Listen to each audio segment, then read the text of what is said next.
Vamos entender que para uma dieta de emagrecimento, a prioridade é manter a massa muscular. Consequentemente, a recomendação para manter a massa muscular em cut é 1,6 grama-quilo de proteína.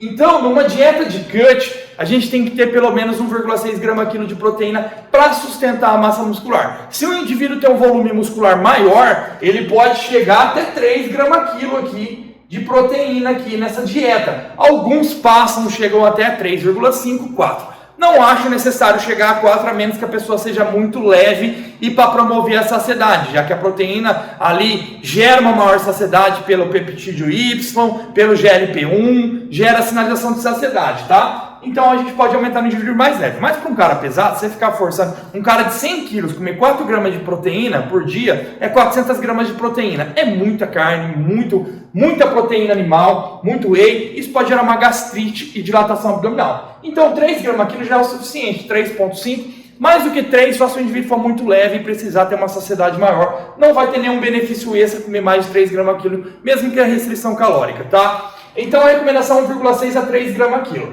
Se a gente vê isso aqui na high carb, a high carb já fica problemática, porque ela está 1,1 grama-quilo de proteína. Se essa dieta tiver em déficit calórico, sim, uma high carb em déficit calórico, ou seja, o indivíduo come 2.500 calorias, mas ele está gastando 3.200 calorias, ou seja, um déficit de 700 calorias. E a ingestão de proteína em 1,1, por mais que a gente tenha um aumento da ingestão de carboidrato, mesmo assim esse carboidrato não é suficiente para bater a demanda, porque a gente está gastando mais do que ingere, e mesmo com 5,4 grama-quilo de carboidrato, a gente está perdendo peso em déficit. Ou seja, o efeito anticatabólico desse carboidrato não vai ser suficiente para manter a massa muscular. O que deveria fazer aqui? Diminuir a ingestão de carboidrato em porcentagem e aumentar a ingestão de proteína até batendo pelo menos 1,6 grama-quilo, tá? Então você pode usar high carb em déficit calórico? Pode, desde que fique dentro das porcentagens. Por exemplo, o indivíduo que aplica o ciclo de carb, ele pode fazer alguns dias high carb, outros dias low carb, outros dias dieta cetogênica, enfim. Ele pode mexer nessa dieta. Obviamente a dieta cetogênica precisa de algum tempo para entrar em cetose, mas nada impede da pessoa distribuir os macros igual aqui na dieta cetogênica, num ciclo de carb, tá? Então o ciclo de carb ele vai trabalhar e você pode ficar em déficit em qualquer uma dessas dietas.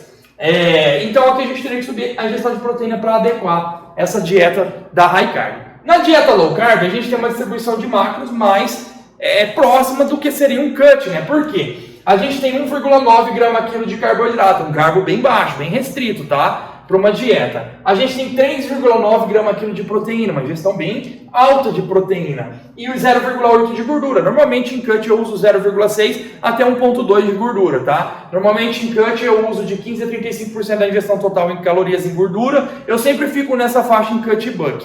Normalmente em cut às vezes passa 25, 30. Em buck eu tenho uma preferência para usar mais a high carb para ter um combustível energético mais potente para o treinamento.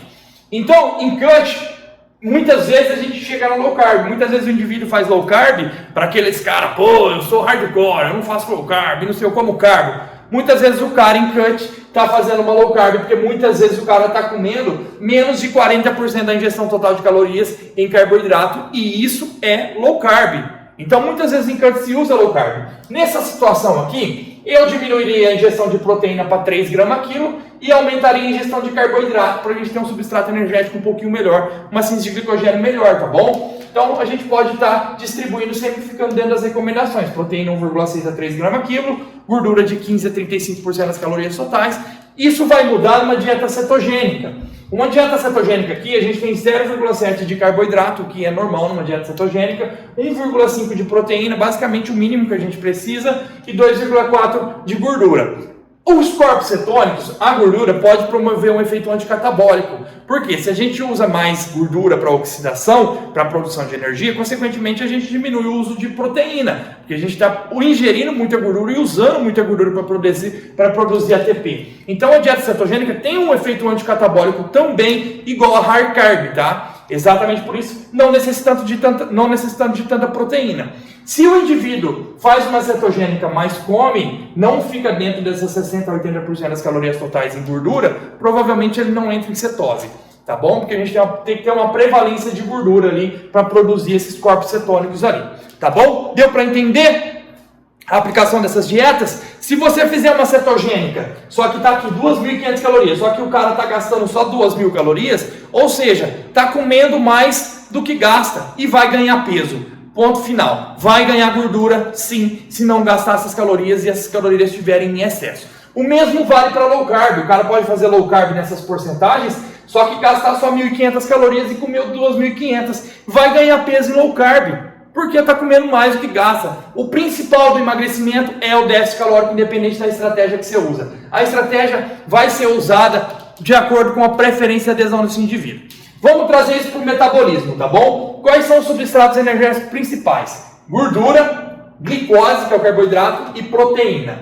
A gente tem no treinamento com peso uma prevalência de 60% até 80% das calorias do gasto do treinamento com peso vindo da glicose. Obviamente isso faz a dieta com mais carboidrato ser um pouquinho melhor para a performance no treinamento com peso, porque a gente tem uma prevalência do uso do glicogênio no treinamento. Se a gente tem mais glicogênio, a gente tem um estoque energético um pouco mais rápido para o treinamento. Tá? Por exemplo, se a gente faz uma dieta cetogênica, a gente vai ter uma preferência pela gordura. Essa gordura vai sofrer a lipólise, vai ser quebrada em um glicerol, 3 ácido gráfico. O glicerol vai para a gliconeogênese, que forma a glicose, né? E vai formar glicose. E esse ácido gráfico vai se ligar à carnitina e vai para a beta-oxidação, né? Beta-oxidação. Por quê? Aí vai jogar esse ácido gráfico para a membrana interna da mitocôndria para ser oxidado e virar acetil-CoA. A partir desse acetil-CoA, a gente tem o ciclo de Krebs, né? Quando esse acetil-CoA gira, a gente tem o ciclo de Krebs. Então a gente vai ter uma prevalência de energia, produção de energia na dieta cetogênica pela gordura. E lógico, quando a gente tem alta ingestão da gordura, a gente vai ter o aumento dessa enzima aqui, piruvato desidrogenase quinase, que é uma enzima responsável por bloquear a piruvato desidrogenase. Ou seja, a alta ingestão de gordura vai aumentar a atividade dessa enzima, piruvato desidrogenase quinase, que vai bloquear a piruvato desidrogenase. Ou seja, o aumento da ingestão de gordura vai bloquear a formação de piruvato e acetil-CoA, exatamente para favorecer os ácidos gráficos para formar acetil-CoA e não a glicose. Então a gente vai ter uma prevalência metabólica pelo uso dessa gordura, desse ácido gráfico, lembrando que não quer dizer que vai queimar mais gordura corporal, só vai queimar mais gordura corporal se tiver em déficit, tá bom? E aí, se a gente tiver um excesso de formação de acetil-CoA, por quê? A carnitina, ela tem uma limitação, obviamente. Se você tem muito ácido gráfico livre, só que não tem muita carnitina, você não vai conseguir queimar esse ácido gráfico livre. Ele vai ficar ali, não vai ser queimado, vai ser resterificado e virar gordura de novo. Ah, então é só suplementar a carnitina. Não. A carnitina suplementada não aumenta a sua concentração de carnitina ali na mitocôndria. Então não adianta suplementar a carnitina. O que acontece é o quê? Você tem que gastar mais calorias para conseguir formar mais acetil-CoA e queimar mais esse acetil-CoA. Tá? Quando você tem um excesso de formação de acetil-CoA vindos pela gordura, por quê? Os ácidos gráficos formam muitos acetil-CoA, tá bom? Que nem eu falei na aula de metabolismo energético. Esse acetil-CoA vai formar os corpos cetônicos, acetato, acetona, o butirato, hidroxibutirato, né? E esses corpos cetônicos vão servir como substrato energético nos tecidos e nos órgãos, tá bom? Então os corpos cetônicos vêm a partir do excesso de acetil-CoA. Se houver muito acetil-CoA, a gente também tem a formação de citrato. E esse citrato pode virar gordura, igual eu falei no metabolismo energético, tá? Ele pode vir formar malonil-CoA através da acetil-CoA carboxilase, e esse malonil-CoA virar ácido gráfico através da síntese de ácido gráfico sintase, tá bom? Então o excesso calórico pela dieta cetogênica pode virar gordura, tanto pela digestão e absorção da gordura virando gordura, como pelo excesso calórico aqui, através da formação do malonil-CoA.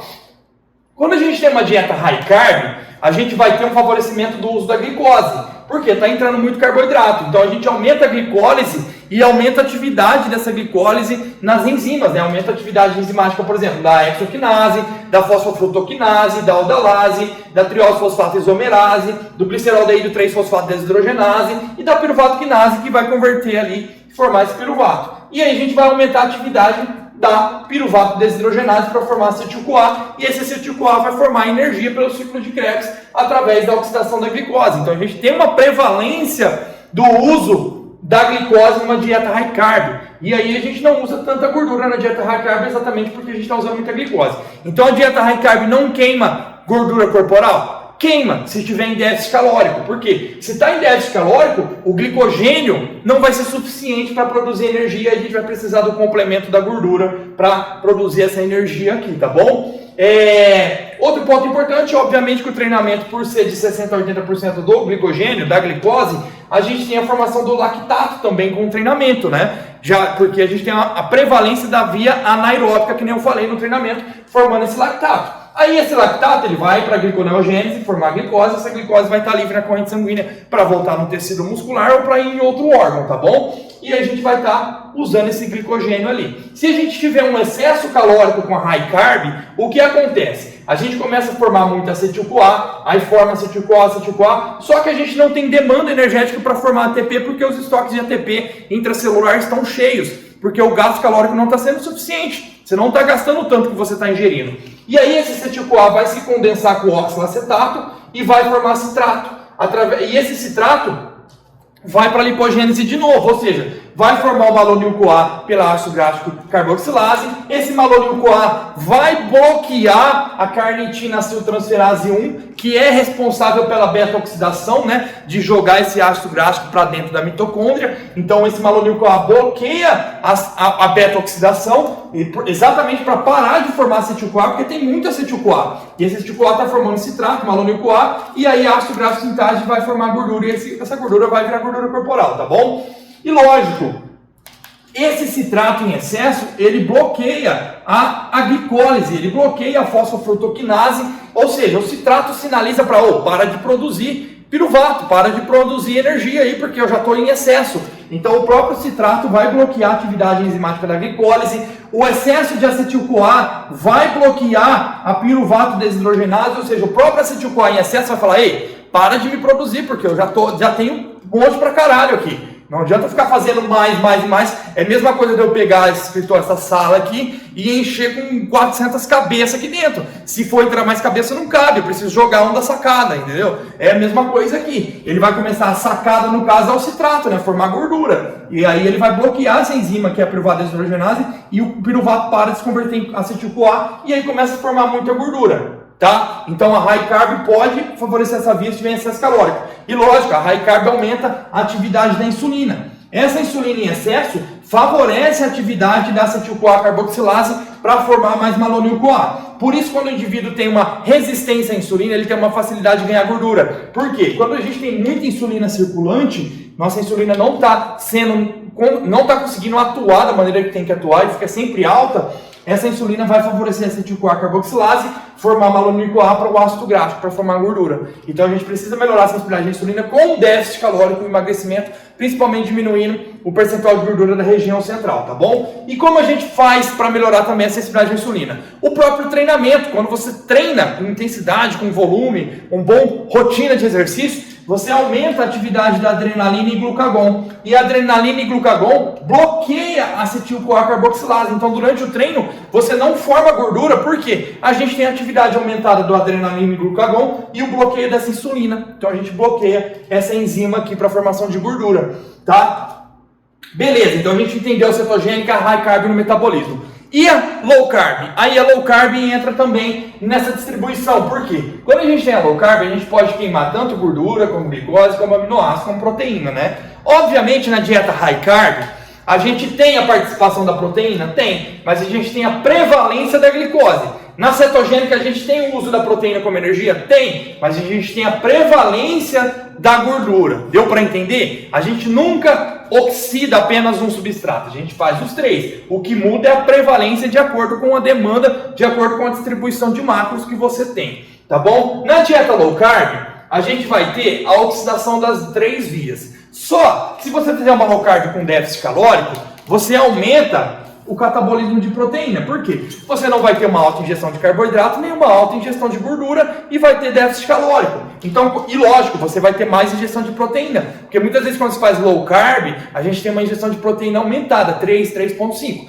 Se você tem mais proteína entrando, então você vai oxidar mais esses aminoácidos para produzir energia. Então você pode chegar ali cerca de 15% do gasto calórico total vindo da proteína. Não vai passar disso. Se passar disso é porque a restrição está muito grande. Essa proteína vira aminoácidos, aceta-acetil-CoA, e os próprios aminoácidos podem virar acetil-CoA, o aceta-acetil-CoA vira acetil-CoA, e esses aminoácidos também viram intermediários do ciclo de Krebs. E lógico, o excesso de proteína também vira ureia, como eu expliquei, tá bom? Nos caminhos metabólicos da proteína. E essa proteína, ela vai seguir para o ciclo de Krebs. Se ela formou acetil-CoA, esse acetil-CoA ele vai para o ciclo de Krebs rodar e produzir ATP no final, e na ADH e vai de H2 para a cadeia transportadora de elétrons. Se você fizer uma dieta de alta ingestão de proteína e não fizer o déficit calórico, ou seja, você está comendo muita proteína achando que não vai engordar, achando que proteína vai te secar. Só que aí você come uma dieta de 3.000 calorias e gasta só 2.000 calorias, ou seja, você tem um superávit de 1.000 calorias. Aí, esse excesso de aminoácidos virando acetil-CoA vai formar citrato, igual eu falei, malonil-CoA, e vai virar gordura. Então, o excesso calórico é o principal responsável por ter gordura corporal, tá bom? E o déficit calórico favorece a oxidação das 3 vias. Por quê? Quando você tem uma dieta high carb, igual eu falei, muito carboidrato, mas você está em déficit calórico, você vai precisar tanto da gordura como da proteína para auxiliar na produção de ATP, porque só o carboidrato vai aguentar. O mesmo vale para a cetogênica, o mesmo vale para low carb, deu para entender? Por exemplo, um treinamento com peso, a gente tem uma prevalência de 60 a 80% do carboidrato. Só que se você tem pouco glicogênio, essa porcentagem fica ali mais próxima dos 60% e aumenta na contribuição da gordura e da proteína. Essa proteína pode chegar a 15% numa restrição calórica ou a 20% se a restrição for muito grande. Então, se você tem muito glicogênio, aí fica ali nos 80% vindo desse glicogênio. Deu para entender? A distribuição vai de acordo com a necessidade. Se está em déficit, você aumenta o catabolismo dos 3 macronutrientes para manter a demanda energética. E é isso que a gente quer em emagrecimento. A gente quer o déficit calórico para otimizar a queima de gordura. Ah, mas o aeróbico então queima mais gordura. Lembra que eu falei na aula? Queima, só que tudo depende do total das calorias gastas. Não adianta você ficar só no aeróbico e não ter massa muscular suficiente, vai ficar flácido, você não vai ter atividade da mTOR e síntese proteica muscular, consequentemente você não vai favorecer vários processos metabólicos importantes para o metabolismo e para a melhora da sensibilidade à insulina, porque o próprio treinamento com peso favorece uma melhora da sensibilidade à insulina maior do que o aeróbico, maior do que essa atividade. Então, você tem uma melhora da fisiologia, uma melhora do metabolismo através do treinamento com peso, melhora da composição corporal, um gasto calórico maior. Então, o treinamento com peso tem que existir. Eu vou falar isso no módulo de treinamento, todos os benefícios do treinamento. Mas aqui, vocês entenderam a aplicação das dietas, particularidades e a resposta dela metabólica. A gente tem que entender isso para saber o que é melhor para cada indivíduo, beleza?